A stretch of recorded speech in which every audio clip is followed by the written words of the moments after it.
Abra comigo a sua Bíblia, por gentileza, em 1 Samuel, capítulo 16.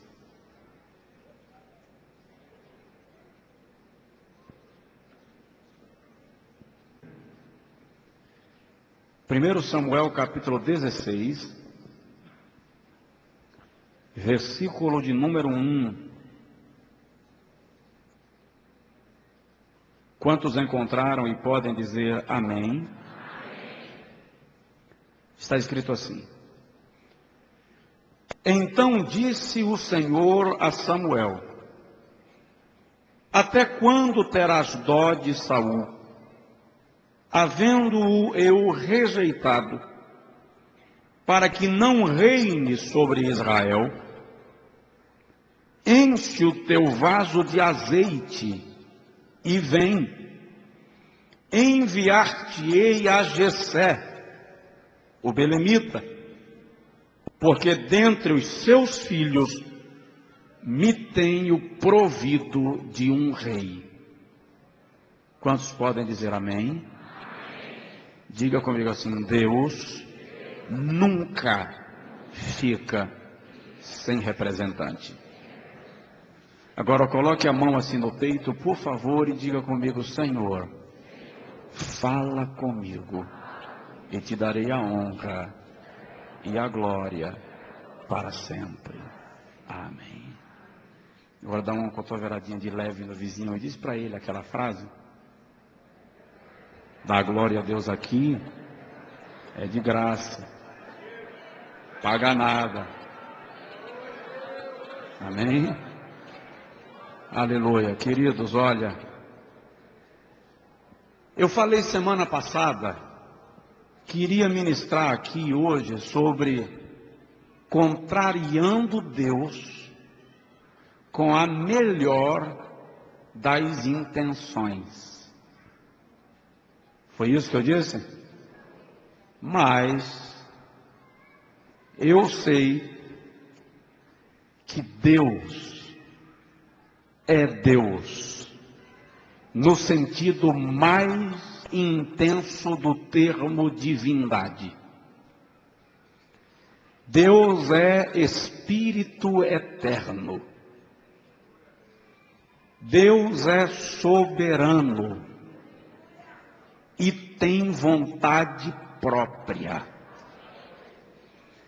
Ele não age para atender caprichos de ninguém. Deus não toca orquestra sinfônica para ninguém. Ele não precisa bajular a ninguém, porque Ele tem todas as forças do universo sob o comando da sua mão. A Bíblia diz que Ele sabe onde mora a luz e conhece o peso do vento. Estou dizendo isso para fazer-lhe lembrar que quando Deus determina algo no seu propósito, nada pode contrariar a decisão da sua vontade. Jó diz no capítulo 42 assim: bem sei eu que tudo podes e nenhum dos teus planos podem ser impedidos. Primeiro livro de Samuel é um livro histórico que revela a intervenção de Deus na história do seu povo. Israel estava vivendo aqui, neste período, uma das épocas mais trágicas da sua trajetória, da sua caminhada espiritual. Se o irmão ler o capítulo 3 do primeiro livro de Samuel, vai ver já no versículo 1 uma tragédia sem tamanho. A Bíblia diz assim: naqueles dias a palavra do Senhor era rara E as visões não eram frequentes. E no versículo 2 diz assim: e os olhos do sacerdote já se escureciam, ou seja, ele estava ficando cego. Olha a tragédia espiritual. A palavra do Senhor é rara. Deus já não se manifestava a ninguém por visões. E o sacerdote estava cego. Então, o Senhor se revela a Samuel, ainda menino, e daí em diante o Senhor passa a escrever uma história diferente para o seu povo.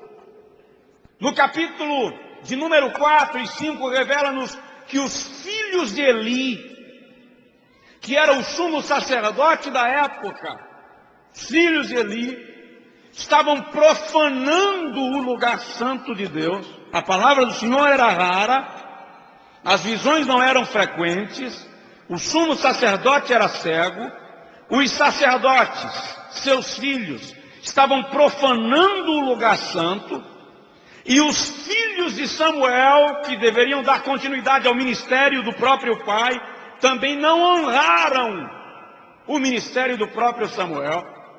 Aí o povo decide, no capítulo 8, que não queria mais um sistema teocrático de governo. No sistema teocrático de governo, Deus lidera através de um homem. O povo resolveu estabelecer para si o sistema monárquico, como as nações vizinhas. O Senhor não aprovou a ideia, mas também não impediu. De maneira que no capítulo 9, é o próprio Deus quem escolhe a Saul, da tribo de Benjamim, para reinar sobre Israel. Daí em diante, Saul inicia um processo, um sistema de governo. Entretanto, uma das falhas que Saul cometeu é que, no primeiro livro de Samuel, capítulo 4, a arca de Deus, versículo 21, havia sido tomada. E a arca era o maior símbolo material da presença de Deus para Israel. Saul reinou por 40 anos e não foi buscar a arca de volta para Jerusalém. Pelo contrário, manteve-a na cidade fronteiriça de Kiriat Jearim. Algumas atitudes de Saul levaram ou fizeram com que o Senhor reprovasse o seu reino.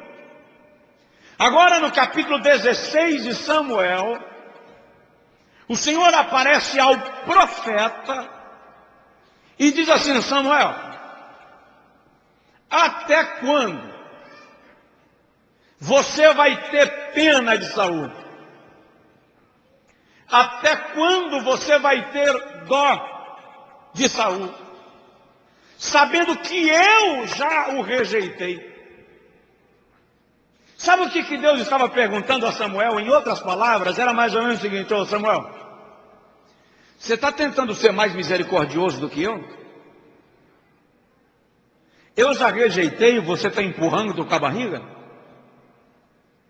Deus estava dizendo mais ou menos o seguinte: ô Samuel, você está tentando ser mais longânimo do que eu? Queridos, a gente precisa entender uma verdade antes de eu entrar nessa questão aqui. A verdade é que não se pode brincar com a soberania de Deus. Algumas pessoas pensam: não, eu posso fazer o que quiser e der certo, porque afinal de contas, Deus é misericórdia. E é. Mas deixa eu lhe lembrar uma coisa, lá em 1 Samuel capítulo 2, o Senhor diz assim: eu havia jurado por mim mesmo, que estabeleceria a casa de Eli como sacerdócio perpétuo na minha presença. Mas agora, digo eu, o Senhor, longe de mim tal coisa, porque eu honrarei aos que me honrarem, e os que me desprezarem serão desprezados por mim. Não se pode achar que porque Deus é revelador de graça, também o seria, ou seria um fantoche para os nossos caprichos. O Senhor estabelece a Eli e depois rejeita por causa da postura de Eli. O Senhor escolhe a Saul para reinar e depois reprova-o por causa das atitudes. E diz a Samuel: você sabe que eu rejeitei o indivíduo e você está tentando empurrar com a barriga. Sabe, queridos, a pergunta de Deus, ela chega a ser uma pergunta incisiva. Até quando, Samuel? Como se dissesse: você quer que eu espere você até quando? Mas eu disse que o tema seria contrariando Deus com a melhor das intenções. Quem era aqui que estava sendo indagado por Deus? Por favor, quem era? Quem era Samuel? O profeta. Deus estava contrariado aqui. A questão a se observar é que Samuel estava aguentando Saul com uma boa intenção. Ele não queria que o povo tivesse que sofrer uma perda do seu reino. Saul estava com a intenção de poupar a própria vida.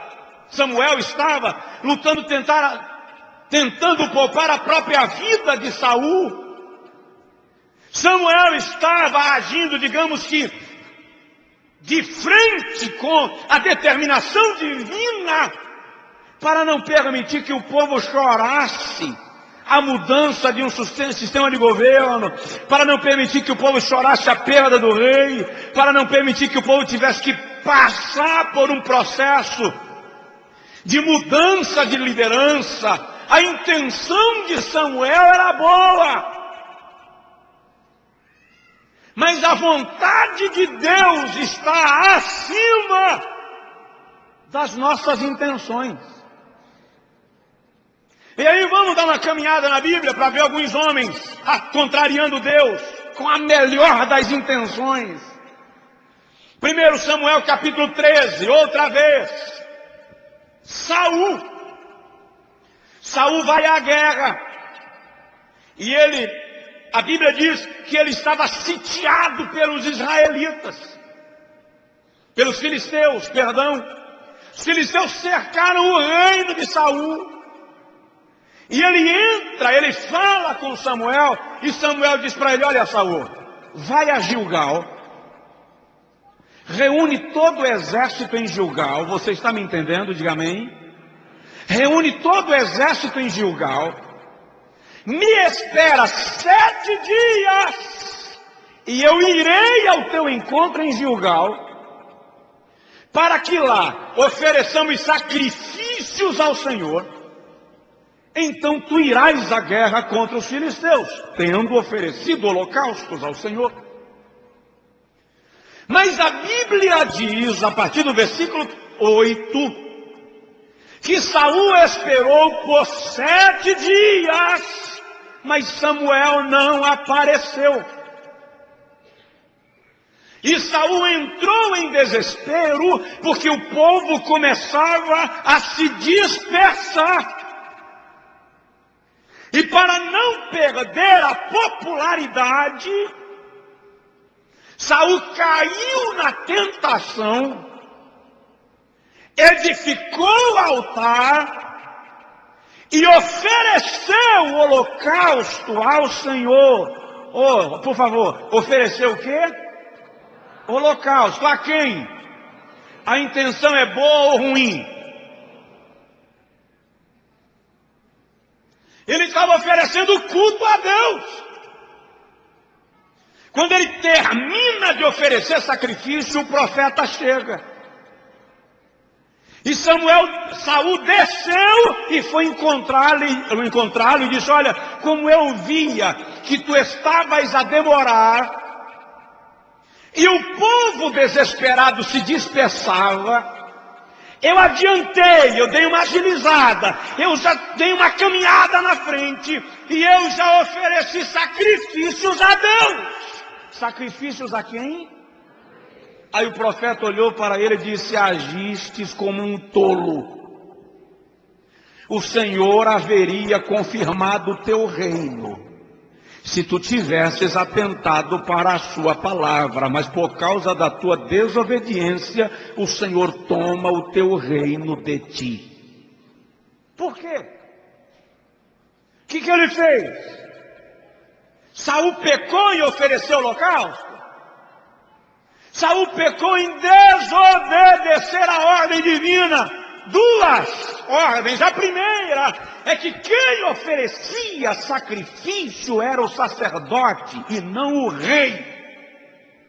Segunda, o Senhor disse no capítulo 10, versículo 8, espera até que eu chegue, disse Samuel, e ofereça sacrifício por ti. Olha para mim, por favor, quando a voz do Senhor te disser espera, espere. Espere. A intenção era boa, ora, ele ofereceu sacrifícios ao Senhor, irmão. Mas o Senhor não queria. A ordem de Deus era outra. 1 Samuel capítulo 15. Daqui a pouco eu chego no seu coração. A gente contextualiza. O Senhor chama Saul através de Samuel e diz: olha, Samuel diz assim: fui eu que Deus escolheu para te ungir rei sobre Israel. Agora, assim diz o Senhor para ti: reúne o exército, sobe contra Amaleque, porque eles impediram a passagem do meu povo quando o povo saía do Egito para a terra prometida, e extermina Amaleque. Não traga nada para Jerusalém, porque tudo é anátema, ou tudo é maldito. Vai e executa a ordem do Senhor. A Bíblia diz que Saul foi à guerra, venceu os amalequitas, exterminou com a terra de Amaleque, e chegou para Samuel e disse: eu cumpri a ordem do Senhor, fiz o que o Senhor me ordenou. E Samuel parou assim e disse: tá, e esse barulho de ovelhas e o mugido de animais que eu ouço atrás da montanha, o que é? Saul disse: é o gado de Amaleque, o gado gordo, as melhores ovelhas, o melhor do rebanho eu trouxe para oferecer em sacrifício ao Senhor. A intenção era boa ou era ruim? Ele ia oferecer sacrifício a Deus. Mas Samuel olha para ele e diz assim: porventura tem o Senhor prazer em sacrifícios? Porque para o Senhor melhor é obedecer do que sacrificar. Irmão, o Senhor deu uma ordem, o Senhor deu uma palavra. Saul desatendeu e o profeta olha para ele e diz assim, aliás, o texto diz que o profeta fala, dá o dado de reprovação e vira as costas, e Saul tenta segurá-lo pela capa, e a capa rasga. E Samuel diz: desta forma o Senhor rasgou agora o teu reino e deu para um que é melhor do que tu, um homem segundo o seu coração.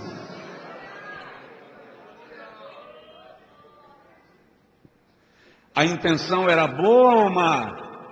Boa. Era para oferecer sacrifícios ao Senhor, mas o Senhor não queria.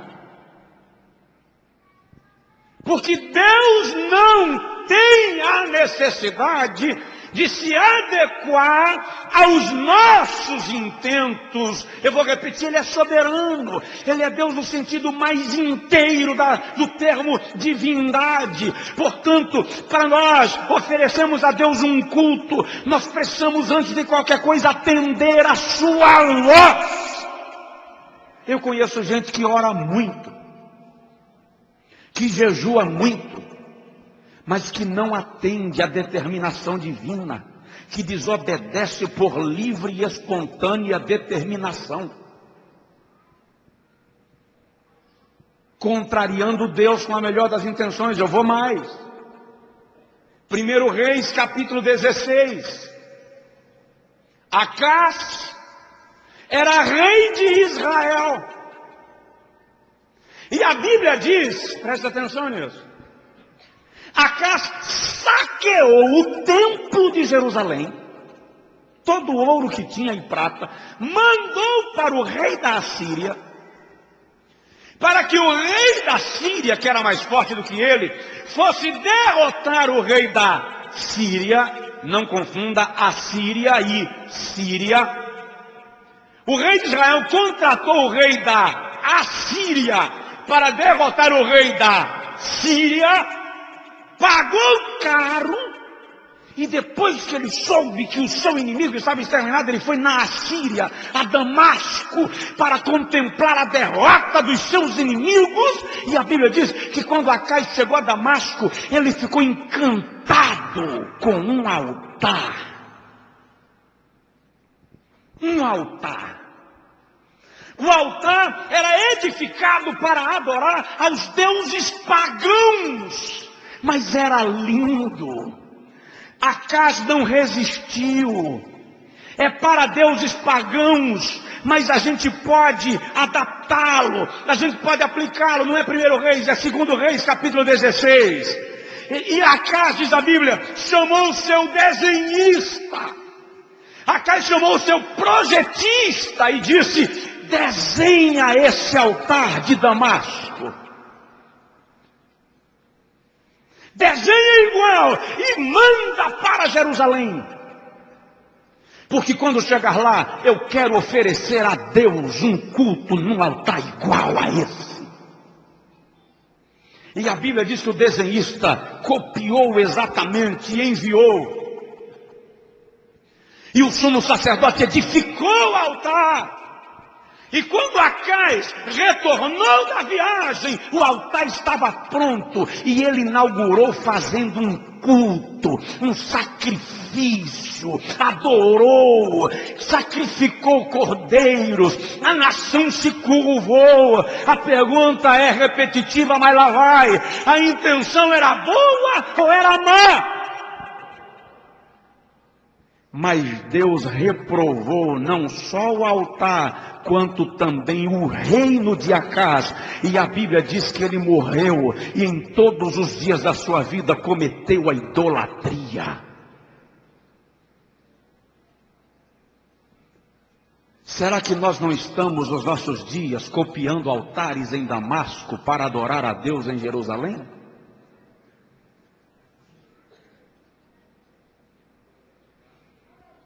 Será que nós não estamos vivendo segundo o curso deste mundo, na intenção de agradar a Deus, mas contrariando a sua santidade e a sua perfeição?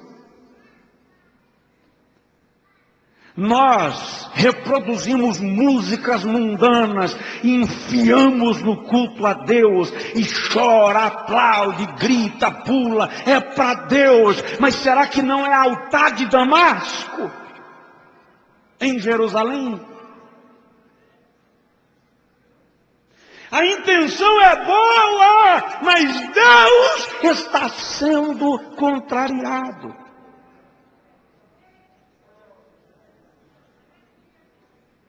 Oh, irmão, Juramanaga, Subirianaga. Tentaram fazer de Jesus rei de Israel algumas vezes. Ora, ele não era chamado rei dos judeus? Ele não disse que veio para reinar? O anjo não disse a Maria: Deus lhe dará o trono do seu pai Davi, e o seu reino será eterno e não terá fim. Tentaram fazer de Jesus rei, e a Bíblia diz que ele fugiu. Por quê? Porque o propósito de Deus não era aquele. A questão não é só fazer, a questão é perguntar a Deus: é este o teu propósito para mim? É isto que o Senhor quer que eu faça? É agora que eu devo fazer? Porque não basta saber o que Deus quer que você faça, é preciso saber se é este o momento de fazê-lo.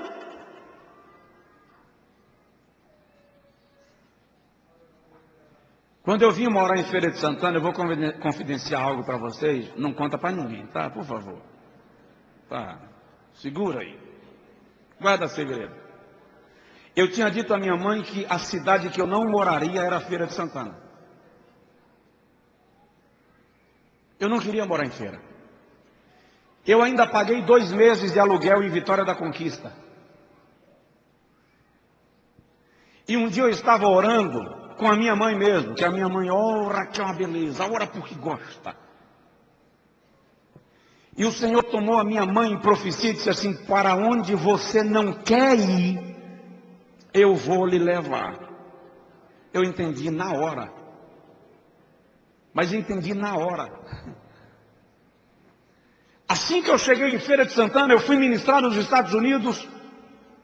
E quando terminou a conferência em Miami, primeira vez que eu estava indo, dólar e real estavam paralelos. Terminou a conferência, me chamaram para um lanche, segunda tarde. Eu ia vir embora segunda noite. E o líder do ministério, do conselho da igreja, disse assim: pastor, nós lhe chamamos aqui, não foi porque a gente se encontra toda segunda para tomar chá, até porque aqui ninguém tem tempo para isso. Nós queremos que o senhor não volte para o Brasil.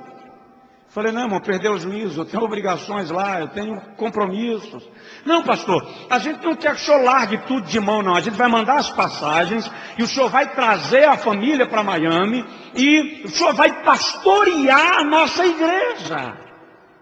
Eu parei, olhei, e ele disse assim: nós vamos lhe dar carro, casa, cobertura de saúde, e vamos lhe dar um salário inicial de $5.000.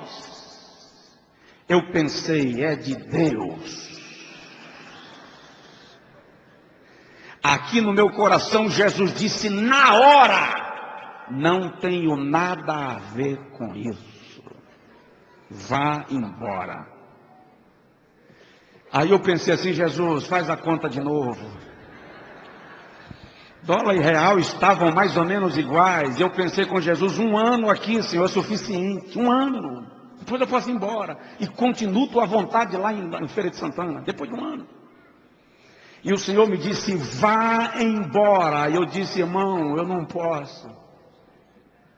Com pesar. E ele disse assim: o que foi, pastor? É pouco que nós estamos lhe oferecendo? Diga de quanto o senhor precisa.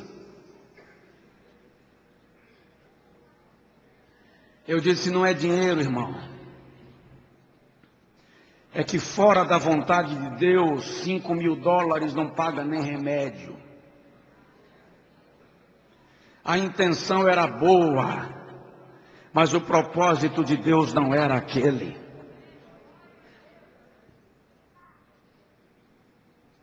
Você precisa começar a perguntar ao Senhor o que Ele está querendo da sua vida. O que Ele está requerendo de você. Estar na vontade de Deus não é simples, dói, e acredite, doeu. Obedecer a Deus doeu. Estou aqui sob soberania divina, mas é seguro. Pode até doer, mas é seguro. Na vontade de Deus você está seguro. Diga comigo: Senhor, eu quero que a tua vontade prevaleça na minha vida. Não adianta você escolher o que é melhor para você, sabendo que Deus está lhe dando outra direção. Atos capítulo 13 diz que Paulo quis pregar em Antioquia da Psídia e o Espírito Santo disse não. Depois ele quis ir pregar em Listra e o Espírito Santo disse não. Depois ele quis ir pregar, parece que em Derbe, e o Espírito Santo disse não. Ele queria fazer o quê, irmão? Pregar. A intenção é boa? É, mas o Espírito Santo não queria que ele fosse para aquelas cidades. À noite o Senhor lhe aparece através de um varão macedônio e Paulo tem uma visão e o homem diz: passa a Macedônia e ajuda-nos. A sua intenção pode estar sendo a melhor possível, mas a vontade de Deus está sendo cumprida na sua vida? Eu estava conversando com uma mulher um dia destes, e ela estava tentando me convencer, num atendimento, num aconselhamento, numa igreja dessas aí fora, em outro país, e ela estava tentando me convencer que aquilo que ela entendia que ela deveria fazer era o sonho de Deus para ela.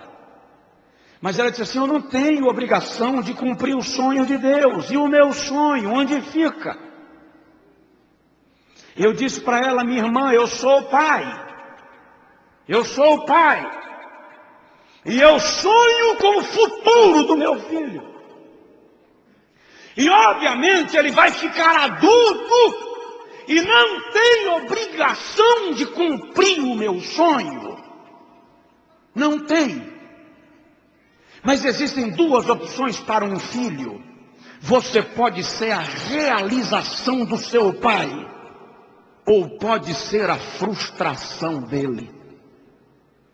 E o que eu e você estamos sendo para Deus? Você está sendo a realização do sonho de Deus, ou você está sendo a frustração de Deus?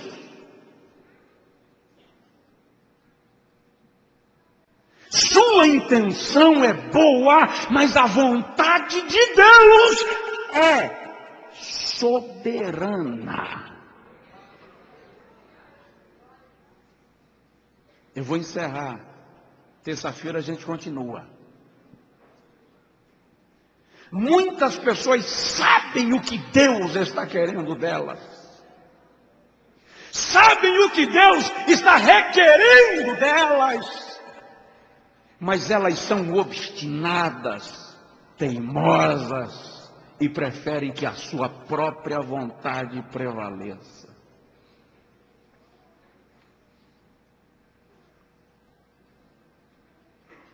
Mas pastor Josué, isso aqui é bom, eu sei, mas é o que Deus está querendo de você. Eu morava em Mairi, minha cidade de origem, e eu tinha que vir pregar numa região aqui, próximo de Riachão do Jacuípe. Era o início do meu ministério, eu era presbítero ainda, não sei se diácono, e a minha mãe é do tipo que se você der a palavra, o mundo pode se acabar, cumpra. Meu pai um dia vendeu um carro, deu o preço do carro e o comprador ficou para vir buscar no outro dia. Naquela noite o governo liberou aumento de preço de carros e o meu pai estava num prejuizão e ele disse em casa: eu vou conversar com o indivíduo para mudar o preço. Minha mãe disse: não, você deu a palavra, está dada. E eu, na hora de viajar, eu senti Deus falando comigo que eu não deveria ir. E eu falei em casa: eu não vou, o Senhor está falando para eu ir. Minha mãe disse: isso é confusão da sua mente. Você disse que ia e você vai. E eu fui. Cheguei em Capim Grosso, cheguei na rodoviária, comprei passagem, sentei e o Senhor me disse assim: Josué, não vá. Eu disse: Senhor, eu não vou aguentar minha mãe o fim de semana inteiro falando que eu faltei um compromisso. É melhor o Senhor bradando no meu coração do que a minha mãe no ouvido. E o Senhor disse para mim: Josué, não vá. Eu disse: vamos fazer um negócio, Senhor. O ônibus passa 3h30. Se o ônibus atrasar 5 minutos, eu não vou. Mas se passar no horário, eu vou. Irmão, o ônibus chegou no horário, 3h30. Mas não parou na rodoviária, passou direto. Deixou eu e os outros passageiros. E eu voltei para pegar o carro e disse assim: Senhor, o Senhor sabe que a minha mãe vai me abusar a semana toda, Jesus. E o Senhor falou comigo assim: Josué, qual é o maior pecado que um homem pode cometer? Eu estava recém-chegado do seminário, tentei dar uma aula de Bíblia em Jeová. E eu disse assim: Senhor, o maior pecado que um homem pode cometer é blasfemar contra o Espírito Santo. A Bíblia diz que é o único pecado que não tem perdão. E o Senhor me disse assim: como você está enganado, Josué? O maior pecado que um homem pode cometer é viver fora da minha vontade. E o Senhor me disse: olha, um homem na minha vontade não blasfema contra o Espírito Santo. Mas fora dela, ele está sujeito à blasfêmia, ao adultério e a toda sorte de pecados. E você está nessa condição. Volte para casa. E eu disse a Deus: já estou voltando. Quando eu entrei no carro para voltar, eu falei: Senhor, o que é que vão dizer de mim? E o Senhor me deu mais uma lição e disse assim: Josué, é melhor ser censurado dentro da minha vontade do que ser aplaudido fora dela.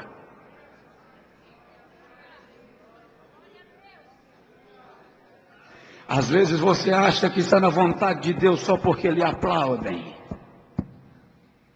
Quando lhe censuram, quando vêm as lutas, quando lhe questionam, quando lhe machucam, você diz: eu estou fora do plano de Deus, eu não estou no lugar certo. Você tem que ter convicção interior de que o Espírito Santo testifica a direção para você, e você vai na direção. E aí, querido, não importa o que vai acontecer, se o gigante se levanta, se os inimigos se opõem, se vem difamações, calúnias, lutas, tribulações, é o seu coração que tem que ter paz, porque você está na vontade de Deus. Fica em pé, por favor. Terça-feira a gente continua.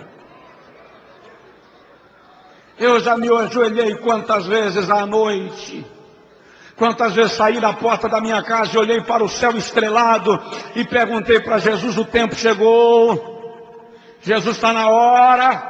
Senhor Jeová, estou fora da tua vontade. E no coração o Senhor ministra paz. Não importa se a intenção é boa, se Deus estiver sendo contrariado, não vale a pena. Não vale a pena. Deus tem o melhor para a sua vida. Eu vou orar contigo nesta noite. Se Jesus não voltar daqui para terça-feira, a gente lê esse texto de novo. Aleluia. Diga para o Senhor: esses dias eu estava com um problemão para resolver. Problemão. Melindroso, complicado. E um pastor colega meu disse: Josué, isso pode virar um fio de pólvora. E eu falei com ele: meu amigo, eu fui treinado num ninho de anaconda choca. E eu disse para ele: só tenho medo de uma coisa: medo de sair do plano de Deus.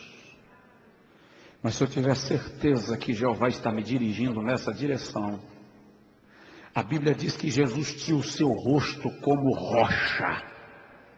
Por isso ninguém conseguiu dissuadi-lo de ir para Jerusalém. Ele sabia a sua missão e decidiu cumpri-la. E se ele não tivesse cumprido, eu e você estaríamos perdidos. Tome uma decisão hoje à noite. Tome uma decisão séria hoje à noite. Diga para o Senhor: eu vou viver segundo a tua vontade. Internalize essa decisão. Internalize essa decisão. Viva isso. Virão lutas. Não vai ser simples. Você não será apenas aplaudido, também será apedrejado. Mas a paz de Deus te dará alento para caminhar. Oh Deus, oh Deus,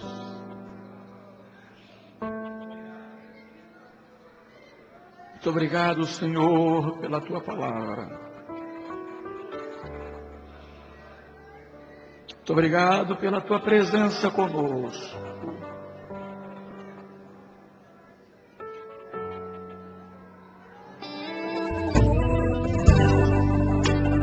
Como Zaqueu,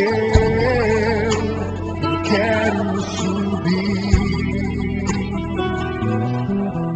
o mais alto que eu puder, só pra te ver, olhar para ti, chamar sua atenção para mim. Eu preciso de ti, Senhor. Eu preciso de ti, ó Pai. Sou pequeno demais, me dá a tua paz, largo pra te seguir.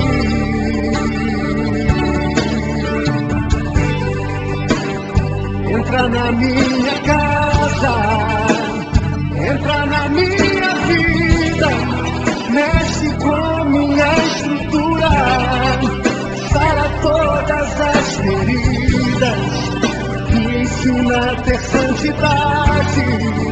Quero amar somente a ti, porque o Senhor é o meu bem maior. Faz um milagre em mim. Entra na minha casa, entra na minha vida, mexe com minha estrutura, sara todas as feridas, me ensina a ter santidade. Quero amar somente a ti, porque o Senhor é o meu bem maior. Faz um milagre em mim. Entra na minha casa, entra na minha vida, mexe com minha estrutura, sara todas as feridas, me ensina a ter santidade. Quero amar somente a ti, porque o Senhor é o meu bem maior. Faz um milagre em mim. Entra na minha casa, entra na minha vida, mexe com minha estrutura, sara todas as feridas, me ensina a ter santidade. Quero amar somente a ti, porque o Senhor é o meu bem maior. Faz um milagre em